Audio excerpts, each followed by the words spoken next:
Hello, my name is Dana Glenn, and I would like to tell you my story and hopefully inspire some of the young people who might be seeing this that it truly does get better.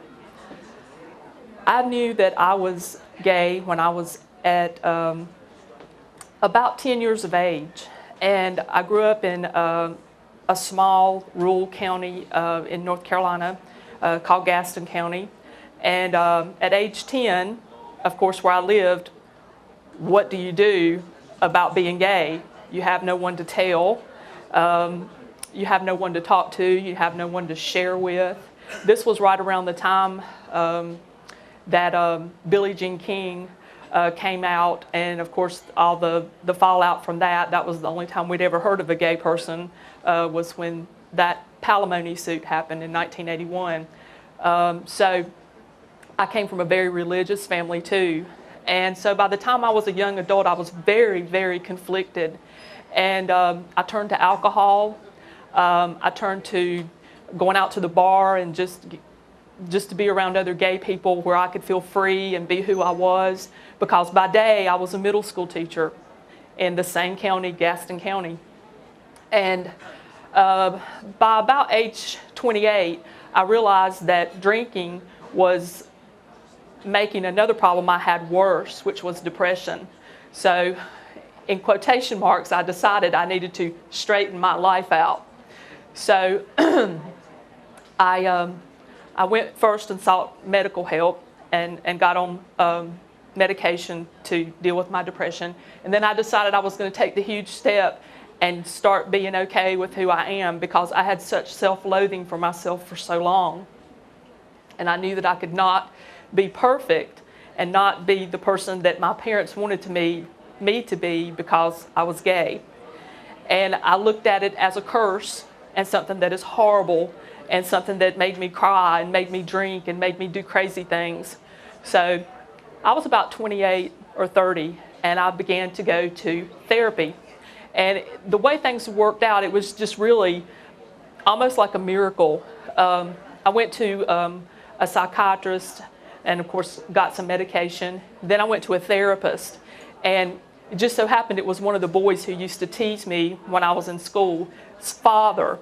And I saw the picture of the son who I'd gone to school with sitting there on the bookcase staring at me, and I was like, "You're this fella's dad?" And he said, "Yes." "And you went to school with my son?" And I said, "Yes, and it's making me very nervous because what I'm about to tell you is what your son used to make fun of me about." And it took me about 10 minutes to get out the words, "I'm gay." But this doctor was very compassionate, very understanding, and he called PFLAG here in Charlotte. And he got me hooked up with a lesbian therapist here in town. I don't believe she practices anymore, but she was excellent. And one of the things I'll always remember that my therapist told me was that your sexuality is a gift. I never thought that my sexuality was a gift. It was anything but. I always thought of it as a curse. So I got to feeling so good about myself that I went back to school one day and I shared with a colleague who was also a very strong believer like me, but she was of another denomination. I was Presbyterian and she was of another denomination. And I got to feeling so comfortable with myself that I thought I could confide in her. So I did. And I told her, I said, "I've been dealing with this issue my whole life. I've gone to therapy. I've got on medication. I feel so much better. I've just got to share this with you." And she goes, "Oh, okay." So I told her, I said, "I'm finally coming to terms with being gay." Well, to make a long story short, she went and told everyone in the school. Every new teacher that came through the door heard that I was the resident lesbian at the middle school where I taught. Then it got to the county office, and they, for lack of a better term, pestered me and harassed me and bullied me for 12 years until I finally quit last year.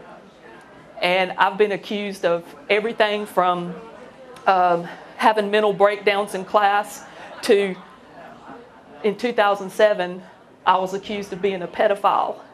No one actually ever came up to me and, said those words to me, and I was never questioned by the police or anything like that. But they besmirched my name in that whole community. And the only way I ever heard anything about it was through hearsay.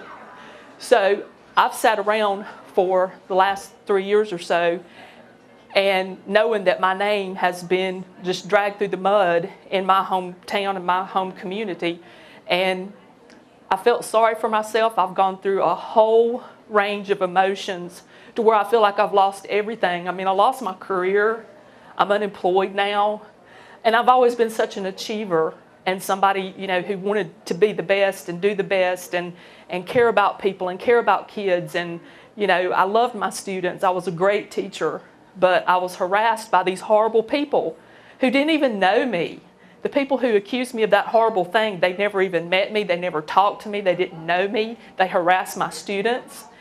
They harassed the parents of my students. It was just an absolute nightmare.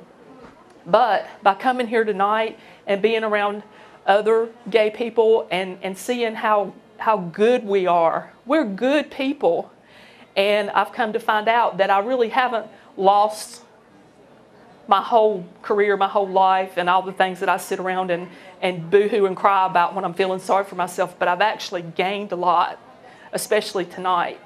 And I want all you young people out there to know that it does get better. It does. I've been through alcoholism, depression. I've tried to commit suicide twice because I'm gay, but it does get better. And just hang in there, because you are loved by God and you're God's child. And we're this way for some reason. I don't know why. That's on my list of things I want to ask God when I get to heaven. Hopefully, if I get there, it's on my list of the top 5 things. Why, you know, why did you give me this challenge in my life? But maybe it's because I can help others. And I hope that that helps some. I know it hurts. I've seen gay students that I've taught that I knew was gay, that I would love to have shared my story with, and they've been bullied and beat up and treated terribly by other teachers as well as students.